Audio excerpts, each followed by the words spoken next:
Welcome.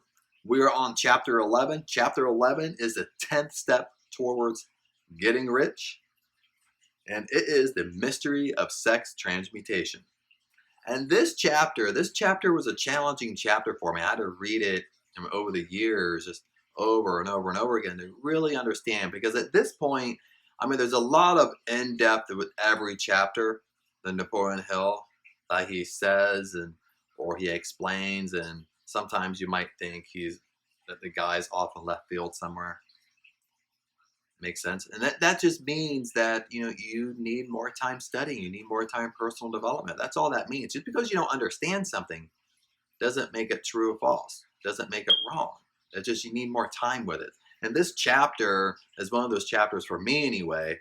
I know it took me a while to really think what Napoleon Hill is getting at, what is really meant by it, and because it's really a deep chapter, and a deep spiritual chapter at that. And he hinted on it even with the mastermind group when we did the chapter on that, the psychic phase of the mastermind group, the psychic principle, or that higher vibrational phase, no matter what we want to call it, intuition, our gut feeling. He's really starting to move into that direction. So, even though this chapter is confusing or you don't get it or you kind of understand it. Just because you understand something, it's hard, you really need to reread it to fully understand so you can really apply it to your life. So, but let's get started. This is going to be a fun chapter, let me tell you. The meaning of the word transmute is simple language. The changing or transferring one element or form of energy into another.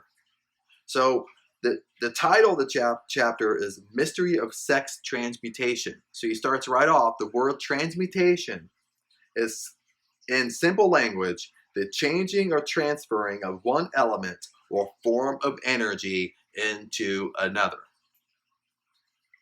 Let's continue. Sex transmutation is simple and easily explained. It means the switching of the mind from thoughts of physical expression to thoughts of some other nature. So we can kind of guess what Napoleon Hill is talking about. Let me read it one more time. Sex transmutation is simple and easily explained. It means switching of the mind from thoughts of physical expression, which means sexual expression. Okay, you're thinking about sex. Okay, let's just be blunt, honest here. That's what you're thinking about. That's what you're going after. To some thoughts of some other nature. Sex desire is the most powerful of human desires. When driven by this desire, men and women develop keenness of imagination, courage, willpower, persistence, and creative ability unknown to them at other times. Now, this is so true what Napoleon Hill has said. In men or women, listen to this. Men or women develop keenness of imagination. When you're thinking about sex, keenness of imagination, courage, willpower, persistence, creative ability, unknown to them at any other time. Then he continues. Let me read this. I wasn't going to read it, but let me read it. So strong and impelling is the desire for sexual contact that men and women freely run the risk of life and reputation to indulge in it. When harnessed and redirected along other lines, this motivating force maintains all of its attributes of keenness of imagination, courage, and etc., which may be used as powerful creative forces in literature, art, or any other profession or calling, including, of course, the accumulation of riches. The transmutation of sex energy calls for the exercise of willpower, to be sure, but the reward is worth the effort. The desire for sexual expression is inborn and natural. The desire cannot and should not be submerged or eliminated, but it should be given an outlet through forms of expression which enrich the body, mind, and the spirit of man or woman.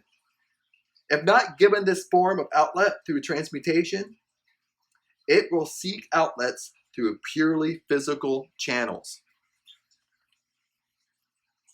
So what he's talking about is transmutation is you're taking your sexual energy, your sexual desire at that moment, and you channeling that into another form of energy. So for example, you're taking that sexual energy and that sexual contact at that time. And let's just be blunt, lots of times it's because you want sex. Let's just be blunt here. We're all adults. But you're taking that form of energy and you're shifting it into your desire for achieving your goal. Make sense? That's what Napoleon Hill is talking about. He continues, a river may be dammed and its water controlled for a time, but eventually it will force an outlet. The same is true of the emotion of sex. It may be submerged and controlled for a time, but its very nature causes it to be ever-seeking means of expression. If it is not transmuted into some creative effort, it will find a less worthy outlet. Fortunate indeed is the person who has discovered how to give sex emotion an outlet through some form of creative effort. For he has, by that discovery, lifted himself to the status of genius. Wow. So what Napoleon Hill is saying here, see, the status of a genius isn't you can memorize a lot of stuff and you get A's on your test and that you're just regurgitating information like in our educational institutions. He's using this example of a genius as one that can control their sexual desire and transmute that desire into another form of energy relating to your goal and achieving a greater purpose. Make sense? Scientific research disclosed these facts. The men and women of greatest achievement are men or women with highly developed sex natures. Men or women who have learned the art of sex transmutation. The men or women who have accumulated great fortunes and achieved outstanding recognition in literature, art, industry, architecture, and the professions which motivated by the influence of a woman or a man.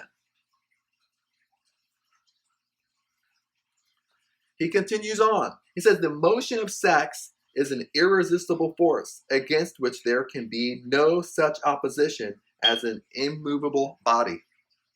When driven by this emotion, men become gifted with a superpower for action. Understand this truth, and you will catch the significance of the statement that sex transmutation will lift one to the status of genius. See, this is where we're really digging in.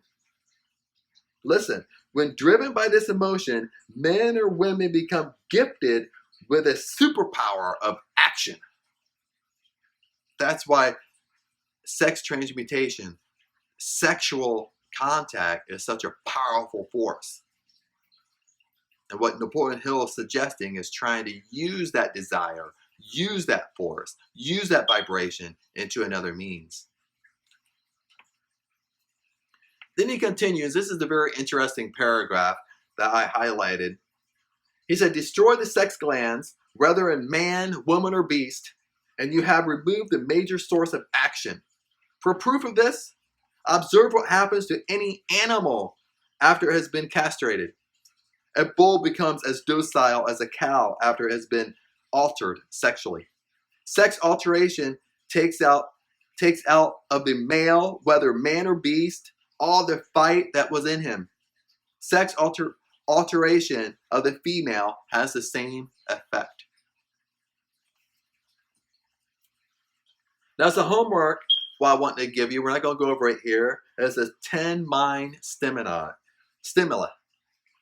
And it's 1 through 10. We'll go over this list. Know them. It's the same stuff we've been talking about that stimulates our mind, reaches us up to a higher vibration.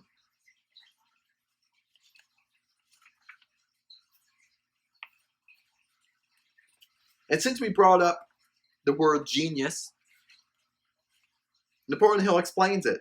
A better definition of a genius is a man or woman who has discovered how to increase the vibrations of thought to the point where he or she can freely communicate with sources of knowledge not available through the ordinary rate of vibration of thought. Wow. All right, how is this different from the education institution of a genius? Makes sense? Listen to this. A better definition of a genius is a man or woman has discovered how to increase the vibrations of thought to the point where he or she can freely communicate with sources of knowledge that is not available through the ordinary rate of vibration of thought. Woo! And then this leads down to, he's starting to get into the word genius a little bit, is developed through the sixth sense. So we all kind of, you know what I'm talking about. That more of that intuition feeling, that gut feeling, the sixth sense, So this is where he's starting to really dig deep. And, he says it in one of these chapters here coming up, that it might be in this chapter, it might be in another chapter, that it's really, at this point, it's really mastering the 13 principles, or mastering the principles up to this point, until you really start understanding what Napoleon Hill is talking about. Let's go on. The faculty of imagination is the direct link between the finite mind of man or woman, and the infinite intelligence. All so-called revelations, referred to as the realm of religion, and all discoveries of basic or new principles in the field of invention, take place through the faculty of creative imagination. Remember, we went through the imagination chapter. The whole chapter is on creative imagination. And this is what I do too. This is a good time to bring it up. If we're so far in the book, sometimes we forget about when Napoleon Hill says creative imagination. Sometimes we forget, oh, what is that again? And what I would do, I would flip back to that chapter on imagination and read that definition. And remember, oh yeah, then I would flip back to this chapter I'm on. So that way I'm keeping up with what he's saying, rather than just pretending I know what he's meaning when I really don't. When ideas or concepts flash into one's mind through what is popularly called a hunch, they come from one or more of the following sources. Listen to this. 1 through 4. 1. Infinite intelligence. 2. One's subconscious mind, wherein is stored every sense of impression and thought impulse which ever reached the brain through any of the 5 senses. 3. From the mind of some other person who has just released the thought or picture of an idea or concept through conscious thought. Or 4. From the other person's subconscious storehouse. So he's starting to get deep here, right? Let's continue. The creative faculty becomes more alert and receptive to vibrations originating outside the individual's subconscious mind. The more this faculty is used, and the more the individual relies upon it and makes demands upon it for thought impulses, this faculty can be cultivated and developed only through use. Make sense? Most of our sixth sense, or the genius, what Napoleon Hill is stating, our intuition or gut feeling, or the hunches we get, how can we explain that? It's so hard to explain when we just get an intuition, like not to go somewhere, or a hunch to do something, and we do it and something like really worked out, and we don't know where it comes from. Make sense? We don't know how to explain it. It just happens. But when Napoleon Hill said, I'll read this paragraph one more time. The creative faculty becomes more alert and receptive to vibrations originating outside the individual's subconscious mind. The more the faculty is used, and the more the individual relies upon it and makes demands upon it for thought impulses, this faculty can be cultivated and developed only through use. It's a muscle. For example, it's just like a muscle. If we use it, we get better at it. Make sense? If we start listening to our intuition, we get better at it. The more we ignore it and throw it aside, we have no clue. Because that's really the question that really comes. Well, how do I know it's an intuitive thought? How do I know it's a hunch? Because we don't know because we don't use it. We don't listen. We don't follow through on action if we have a hunch to do something. We ignore it, brush it out. Oh, no. See, the more you follow through, the more you take action, the better you get. Listen to this. One of America's most successful and best-known financiers followed the habit of closing his eyes for 2 or 3 minutes before making a decision. When asked why he did this, he replied, "With my eyes closed, I am able to draw upon a source of superior intelligence." Then he gives an example of the late Dr. Elmer R. Gates of Chevy Chase, Maryland, that he created more than 200 patents. And he said, with him, he said, in his laboratory, he had what he called his personal communication room, and it was practically soundproof and so arranged that all light could be shut off. It was equipped with a small table in which he kept a pad of writing paper. In front of the table, on the wall, was an electric push button which controlled the lights. When Dr. Gates desired to draw upon the forces available to him through his creative imagination, he would go into his room, sit himself at the table, shut off the lights, and concentrate upon the known factors of the invention on which he was working, remaining in that position until his ideas began to flash into his mind in connection with the unknown factors of the invention. Then he continues, I don't want to read the whole thing, but he continued, he said, on one occasion, ideas came through so fast that he was forced to write for almost 3 hours. When thoughts stopped flowing and he examined his notes, he found they contained a minute description of principles which is not a parallel among the known data of the scientific world. Then later on in the page, continues, the method by which he does this varies with the individual, but this is the sum and substance of his procedure. 1, he stimulates his mind so that it vibrates on a higher than average plane, using one or more of the 10 mind stimulants or some other stimulant of choice. So go back in this chapter and review the 10 mind stimulants. 2, he concentrates upon the known factors, the finished part of his invention, and creates in his mind a perfect picture of unknown factors, the unfinished part of his invention. He holds this picture in his mind until it is taken over by the subconscious mind. Then he relaxes by clearing his mind of all thought and waits for an answer to flash into his mind. I'm going to do this for you. Let's do this. Number 1, he stimulates his mind so that it vibrates on a higher than average plane by using one or multiple of the 10 mind stimulants.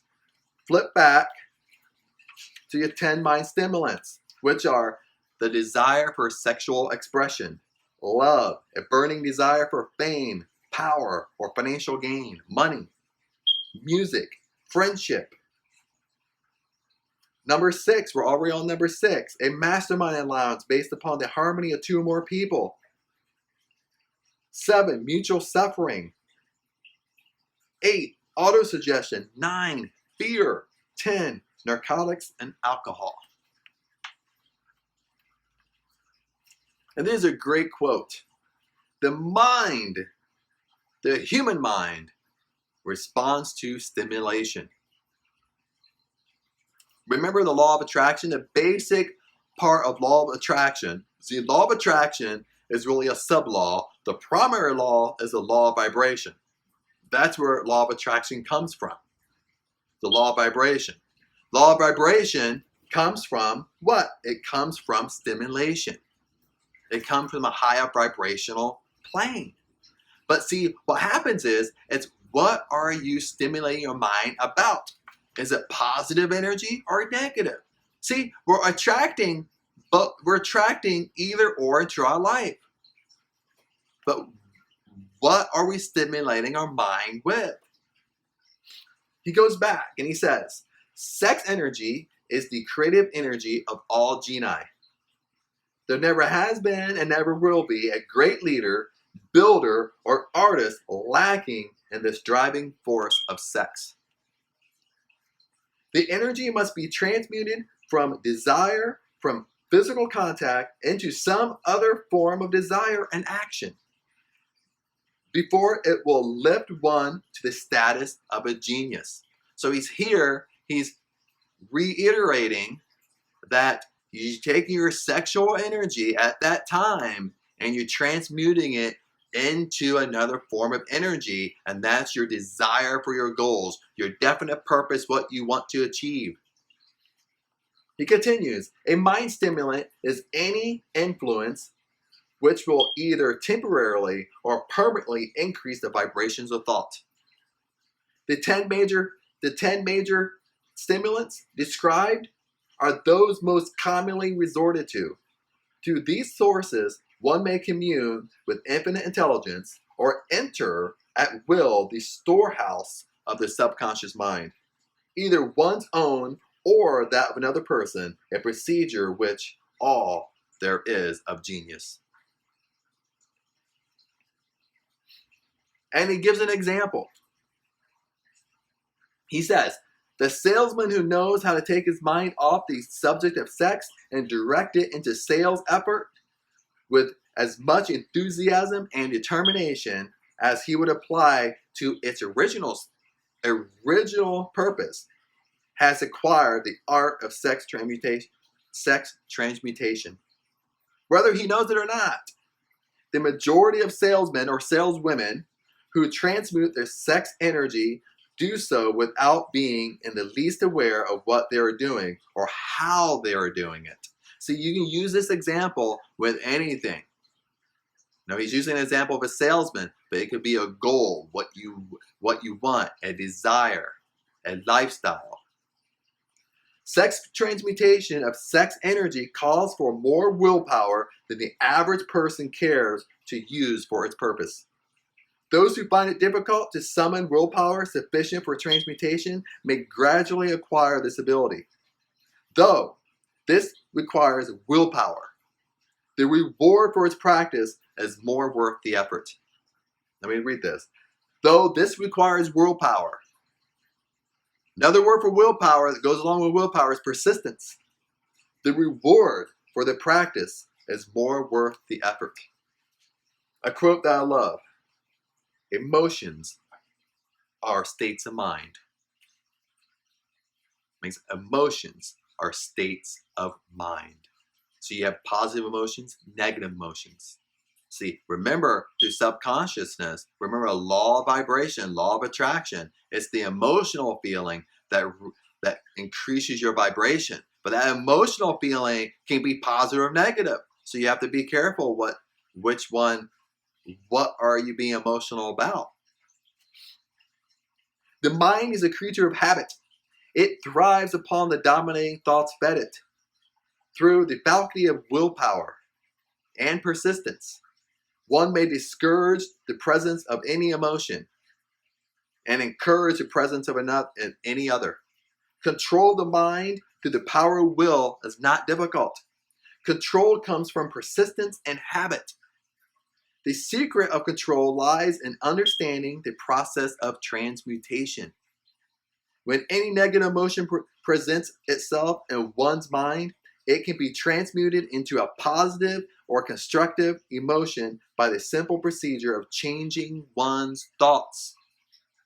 Now he's using transmutation in a different way. He's kind of getting away a little bit from sex transmutation, but like a negative thought. You have a negative thought, you can use that same energy, transmute it into a positive thought. There is no other road to genius than through voluntary self-effort. Say this one more time. There is no other road to genius than through voluntary self-effort. It's what you put into it. It's not what I put into it. See, what I put into it affects me. What you put into it affects you. So through this whole membership, through this whole course, it's going to be what you put into it, what effort you put into it to help you achieve what you want. And at this point, Napoleon Hill gives some great examples till the end of the chapter. Continue reading. Continue, as I say, kind of chewing on the thoughts. This chapter, reread. The whole book reread, but this chapter continually come back to until you really understand transmutation. And I'll leave you with this, and I read it once, twice, 3 times. I'm going to read it one more time.